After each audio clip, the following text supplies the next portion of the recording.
Tempat kos harusnya jadi tempat yang nyaman untuk tinggal, tapi kadang malah jadi tempat yang sungguh menyeramkan. Aku langsung mematikan lampu, lalu memastikan kalau pintu sudah terkunci. Situasinya nyaris sama dengan beberapa hari yang lalu. Sepinya beda, hawanya nggak biasa. Dari lantai kayu terdengar samar. Suara yang seharusnya timbul karena ada seseorang yang sedang melangkah. Meski samar karena sepertinya sumber suara masih jauh. Tapi ya itu, aku merasa seperti sendirian. Padahal yakin kalau penghuni lain masih ada yang sedang berada di kamarnya. Tapi ini malah sepi. Gak ada suara sama sekali selain derit lantai di kejauhan. Yang awalnya samar, lalu kelamaan semakin jelas, menandakan kalau sumbernya bergerak makin mendekat. Mendekat ke depan kamar. Hawa yang aku rasa makin gak enak. Dingin suhu berangsur menghangat. Sungguh aneh rasanya ketika udara Bandung malah membuat tubuh berkeringat. Malam hari pula, sama seperti sebelumnya juga.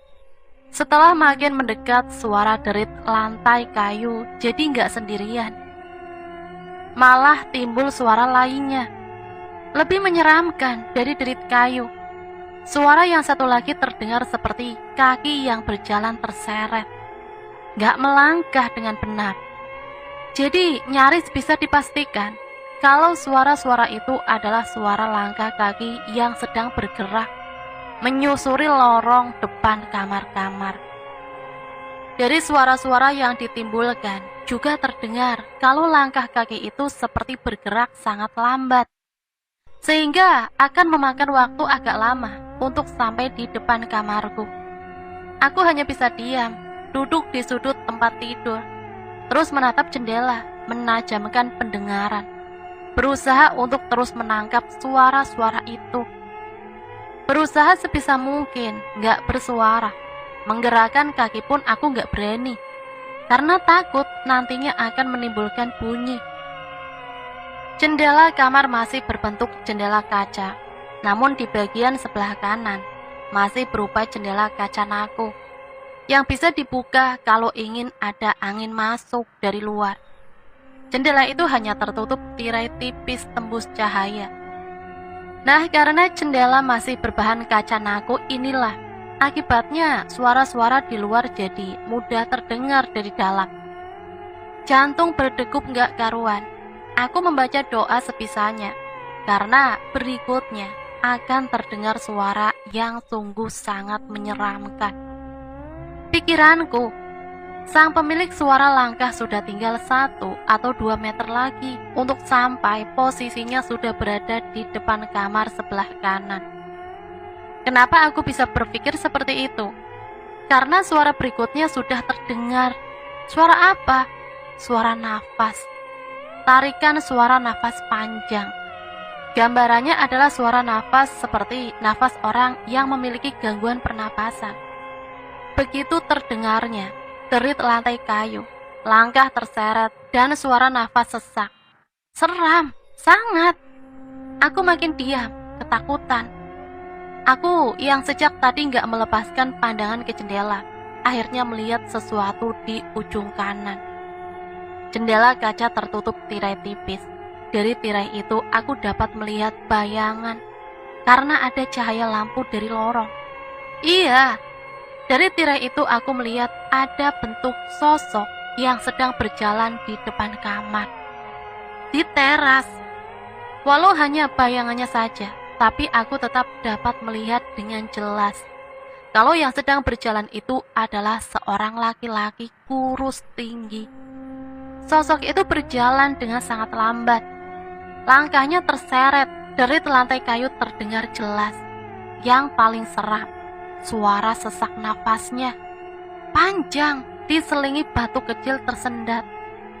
Aku makin bisa melihatnya dengan jelas ketika dia sudah berada persis di depan kamar. Sangat ketakutan, karena selama beberapa detik sosok ini sempat berhenti tepat di depan jendela. Bernafas pun aku nggak berani. Keringat dingin jatuh di dahi. Tapi detik berikutnya, dia lalu kembali meneruskan langkah. Bergerak ke sisi kiri. Terus bergerak sampai akhirnya bayangannya ikut hilang dari jendela.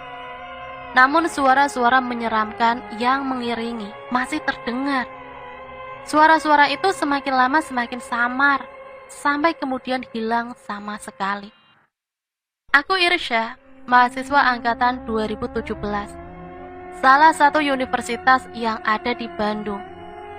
Asalku dari Banjarmasin, dengan begitu aku harus ngekos untuk tinggal di kota kembang ini. Mungkin sama dengan teman-teman mahasiswa lain yang berasal dari luar Jawa. Aku juga pada awalnya kesulitan untuk menemukan tempat kos yang nyaman dan sesuai dengan uang kiriman.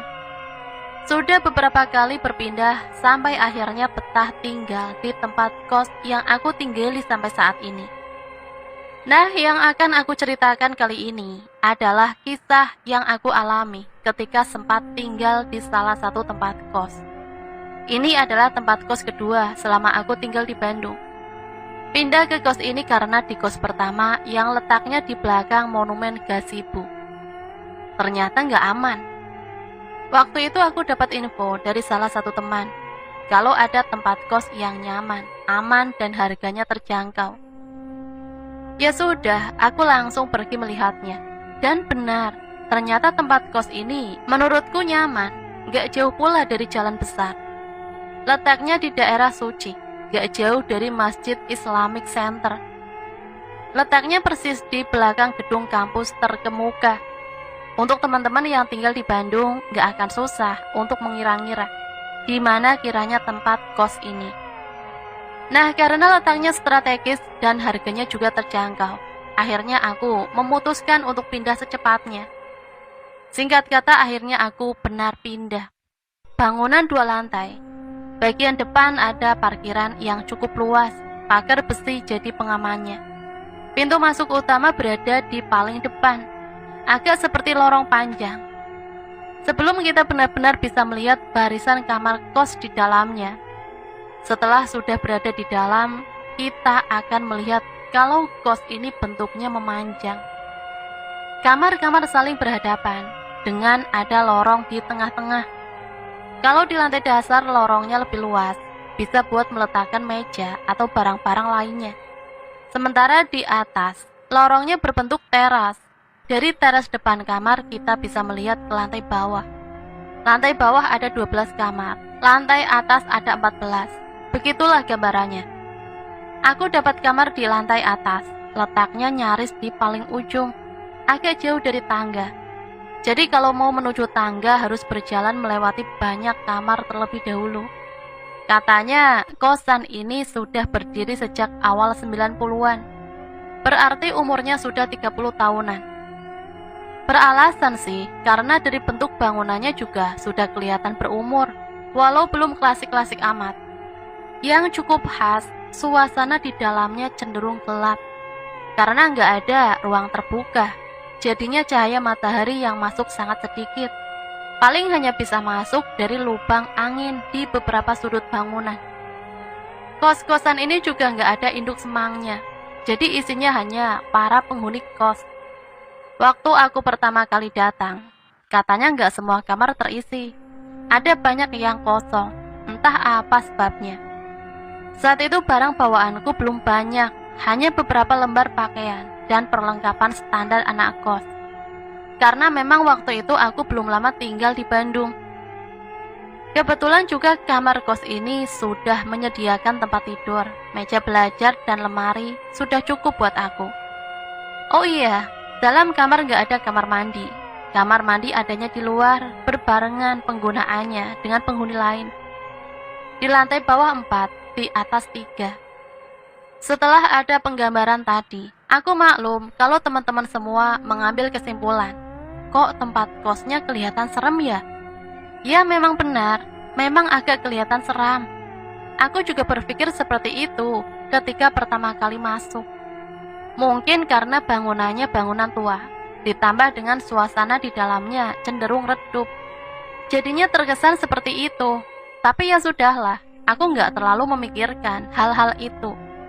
Ketika akhirnya memutuskan untuk benar-benar tinggal di situ. Letaknya nggak jauh dari kampus, harganya juga terjangkau. Selesai. Sa, ada bapak-bapak tua yang lagi duduk di lorong dekat pintu. Itu yang punya kos ya? Randy, teman kampus. Dia bertanya begitu ketika pada suatu hari sedang mampir ke tempat kosku. Bapak tua yang mana? Aku nggak lihat siapa-siapa ah. Jawabku. Ada tadi, duduk di kursi dekat pintu. Masa kamu nggak lihat? Enggak ah, kalau kursinya sih aku lihat. Lagian yang punya kos nggak tinggal di sini. Penghuni kos nggak ada yang bapak tua juga. Kamu salah lihat kali. Aku bilang begitu. Itu adalah satu percakapan yang waktu itu aku sama sekali nggak memikirkannya. Karena mungkin saja bapak tua itu adalah orang tua dari salah satu penghuni kos. Atau ada tetangga yang kebetulan sedang berkunjung. Banyak kemungkinan. Tapi perihal bapak tua ini beberapa hari kemudian muncul lagi. Kali ini dari mulut teman kampus yang lain lagi. Jadi, Irsya, aku tadi lihat ada bapak-bapak duduk di tangga. Diam aja dirinya. Siapa itu? Begitu Dedi bilang dengan logat Bandungnya yang kental. Sedikit-sedikit aku mengerti bahasa Sunda, karena ada keluarga yang berasal dari tanah Pasundan. Gak ada ah, gak lihat siapa-siapa tadi di tangga. Salah lihat kali. Aku jawab begitu, karena memang aku gak melihat ada siapa-siapa. Nah, itu bukan yang terakhir. Hari-hari berikutnya, ada lagi temanku yang lain melihat sosok yang sama, bapak tua. Yang menarik, penggambaran mereka tentang bapak tua ini nyaris sama. Umur kisaran di atas 60 tahun. Tubuhnya kurus, tinggi, rambutnya putih, uban semua. Begitulah, nyaris sama menggambarkannya. Sementara aku, setelah sudah sekitar 1 bulan tinggal di situ, sama sekali belum pernah bertemu dengan bapak itu. Penasaran, sedikit. Dedi juga pernah bilang, ketika pada suatu hari menginap di kos aku, dia lagi-lagi melihat sosok bapak tua itu. Sedang berdiri diam di dekat tangga. Diam, kata Dedi. Pemandangan itu agak menyeramkan, karena waktu itu nyaris tengah malam. Lama-kelamaan penasaranku semakin membuncah. Siapa sih bapak itu? Kok lama-kelamaan makin menyeramkan? Sampai akhirnya terjadilah peristiwa seram yang sudah aku ceritakan di awal tadi. Peristiwa itu pun sebenarnya gak serta-merta terjadi. Beberapa malam sebelumnya aku sudah mengalami peristiwa yang cukup aneh. Beberapa kali aku mendengar ada suara langkah kaki berjalan di teras berlantai kayu di depan kamar. Awalnya hanya itu saja, suara langkah kaki. Aku pikir itu langkah kaki penghuni kamar sebelah. Tapi kalau beberapa kali aku perhatikan, ternyata setelah langkah kaki itu, nggak ada suara pintu yang terdengar terbuka atau tertutup. Suara langkahnya hilang begitu saja. Aneh. Dan setiap kali sebelum muncul suara-suara aneh itu, hawa dan suasana dalam kos tiba-tiba berubah drastis. Jadi beda yang aneh, gak biasa, pokoknya aneh. Nah, setelah aku pada akhirnya melihat sosok bapak tua, aku menceritakan semua ke salah satu teman kos yang kamarnya di lantai 1, Cibran namanya. Kebetulan kami waktu itu makan siang bersama di warung makan gak jauh dari kosan. Jadi kamu udah ngelihat bapak itu juga? Tanya Cibran sambil menghentikan makannya. Iya, serem banget. Aku sampai gak bisa tidur semalaman, jawabku. Dan lagi, beberapa teman kampus sebelumnya juga lihat bapak itu. Dia itu siapa sih? Lanjutku. Inilah alasan aku untuk pindah kos. Minggu depan aku udah di kos baru, kata Cibran. Kamu mau pindah? Kenapa? Gak betah? Ada apa? Iya, aku juga baru 4 bulan di sini. Gak tahan, serem. Apalagi minggu depan udah liburan semester kan. Anak-anak kos pasti pulang, mudik semua. Kosong deh tuh kosan. Emang ada apa sih? Aku makin penasaran. Jadi, yang kamu lihat itu, yang teman-teman kamu lihat itu adalah bapak kos pemilik kosan dulunya. Gibran akhirnya mulai bercerita. Dulunya? Kok dulunya? Iya, bapak itu udah meninggal awal tahun 2000-an. Aku dengarnya juga dari penghuni lama. Aku langsung terdiam mendengar cerita Gibran. Makanya penghuni kos gak ada yang tahan lama, paling lama 6 bulan. Makanya kamarnya selalu banyak yang kosong kan, karena pada ketakutan. Lanjut Gibran. Serem banget. Selama hidupnya, bapak ini dulunya memang selalu keliling kamar kos untuk menagih bayaran kalau sudah jatuh tempo. Pintu kamar akan diketuk satu persatu. Yang menyeramkan, setelah meninggal pun bapak itu kadang masih melakukan kebiasaannya, mengetuk pintu kamar. Serem banget kan? Makanya aku mau pindah. Tutup Gibran. Ah, serem amat. Aku jadi merinding sendiri setelah mengetahui semuanya. Langsung terlintas niat untuk ikut Gibran pindah kosan juga. 2 minggu kemudian, benar apa yang bilang Gibran sebelumnya. Akhirnya kami memasuki masa liburan semester. Selayaknya anak kos, setiap ada libur panjang pasti akan mudik ke kampung halaman. Begitu juga dengan teman-teman kosku. Nyaris semua penghuninya mudik. Aku hitung hanya ada 3 orang yang gak mudik. 2 orang di lantai bawah, 1 orang di lantai atas. Aku orangnya. Aku gak mudik karena kendala ongkos.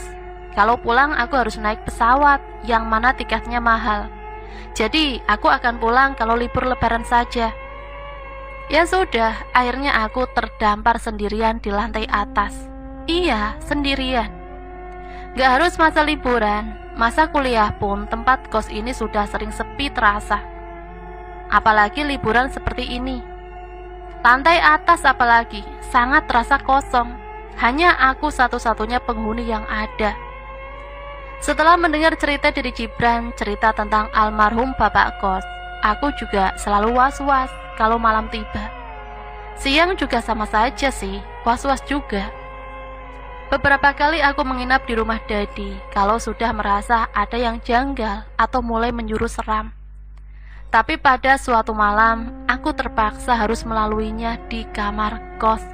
Padahal hawanya sudah gak enak dari awal. Waktu itu aku nggak bisa menginap di rumah Dadi karena dia sedang keluar kota bersama keluarganya. Hari itu sebenarnya dari sore sudah ada kejanggalan. Persisnya ketika sedang mandi. Aku mendengar ada suara gemericik air juga di kamar mandi sebelah. Aku mendengar seperti ada yang mandi juga. Padahal kan di lantai atas nggak ada orang sama sekali. Kemudian aku langsung lari keluar kamar mandi. Ketika kemudian mendengar dengan jelas ada yang batuk, lalu diikuti dengan suara nafas sesak.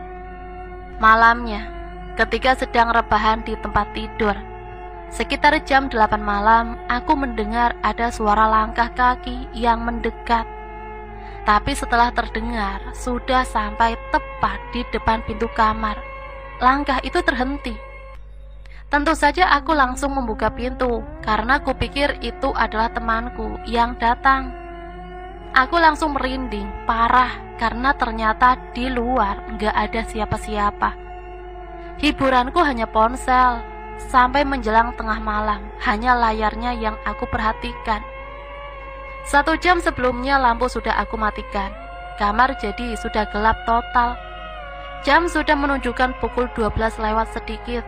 Ketika aku mulai merasakan ada perubahan. Hawa tiba-tiba jadi aneh. Suasana berubah jadi makin sepi. Kosong. Aku menyadari itu, makanya ngantuk yang sebelumnya mulai datang langsung menghilang. Benar, seperti sebelum-sebelumnya. Pertanda sama mulai terjadi lagi. Awalnya hawa tiba-tiba berubah, kemudian udara berangsur menghangat. Mulailah sepinya berbicara, seramnya seperti punya rencana. Aku menahan nafas, menajamkan pendengaran ketika samar mulai terdengar suara yang menandakan kalau ada yang sedang melangkah di teras. Iya, ada suara langkah. Suaranya khas. Aku sudah mulai hafal. Dari lantai kayu yang terinjak, tarikan kaki yang tergeser terseret, hafal dengan seramnya. Belum bangkit dari rebahan, aku tetap berbaring di balik selimut, sambil terus menerka-nerka tentang keseraman apa yang akan terjadi. Benar, itu suara langkah kaki. Langkah yang sangat pelan, semakin jelas aku mendengarnya. Makin lama makin mendekat. Makin tinggi aku menarik selimut sampai sebatas wajah, hanya mataku saja yang kelihatan. Geseran langkah terseret itu semakin jelas terdengar, menandakan makin dekat si empunya. Makin dekat dan makin dekat, sampai akhirnya yang paling menyeramkan terdengar. Suara nafas sesak, suara nafas layaknya orang yang memiliki gangguan pernafasan. Suara nafas itu makin nyaring ketika pada akhirnya dari jendela aku melihat ada bayangan sosok bapak tua itu di tirai. Sosok itu terus bergerak lambat menuju pintu. Aku gemetar, merinding. Sementara pandangan gak bisa lepas memperhatikan jendela. Bapak tua terus berjalan sampai ketika sepertinya dia sudah di depan pintu, lalu berhenti karena langkah kaki gak kedengeran lagi. Hening, hanya menyisakan suara nafas tersenggal di balik pintu. Lalu tiba-tiba ada yang mengetuk pintu kamarku. Bapak itu mengetuk pintu kamar. Aku ketakutan, sama sekali gak ada niat dan keberanian untuk membuka pintu. Bunyi sekali lagi. Aku semakin ketakutan. Tuhan, aku berharap semoga sebelumnya gak lupa mengunci pintu. Ternyata harapan tinggal harapan. Beberapa detik kemudian, gagang pintu mulai bergerak sendiri. Seperti ada yang sedang berusaha membuka pintu dari luar. Aku yang sudah dalam ketakutan yang teramat sangat, tiba-tiba melihat pintu kamar perlahan mulai bergeser terbuka. Iya, pintu kamarku terbuka dengan sendirinya. Makin seram. Aku meremas ujung selimut kuat-kuat. Pandangan gak berkedip terus menatap. Pergeseran pintu terbuka perlahan. Perlahan juga aku akhirnya dapat melihat kalau ada sosok yang sedang berdiri di depan pintu, di depan kamar. Sosok yang sudah bisa aku tebak sebelumnya. Pintu akhirnya terbuka lebar. Saat itulah aku bisa melihat dengan jelas ada sosok bapak tua yang sedang berdiri diam. Tubuhnya kurus, tinggi, agak membungkuk, mengenakan kaos putih kusam, bercelana warna gelap. Rambut putihnya menghiasi wajah dengan garis usia yang pucat, pasi, tanpa ekspresi. Suara tarikan nafas sesaknya terus terdengar. Bapak ini menatapku dengan tatapan kosong. Ada lingkar gelap di sekitar mata. Kemudian sambil memiringkan kepala, dia mulai tersenyum, menyeringai, seram. Aku menangis dalam diam, menyaksikan semuanya. Cukup lama seperti itu, sampai ketika dia perlahan mulai melangkah lagi, menuju ke arah kiri kamar. Langkahnya pelan, aku terus perhatikan, dan akhirnya dia hilang dari pandangan. Seperti tersentak tersadar, aku bangkit dari tidur lalu lari keluar kamar, gak menoleh ke belakang. Aku terus lari keluar tempat kos. Malam itu aku gak berani pulang. Nah teman-teman, itulah akhir cerita yang bisa Mimin bagikan. Semoga teman-teman semua bisa terhibur ya. Sampai di sini Mimin pamit undur diri, mohon maaf apabila banyak salah kata. Akhirul kalam, wassalamualaikum warahmatullahi wabarakatuh.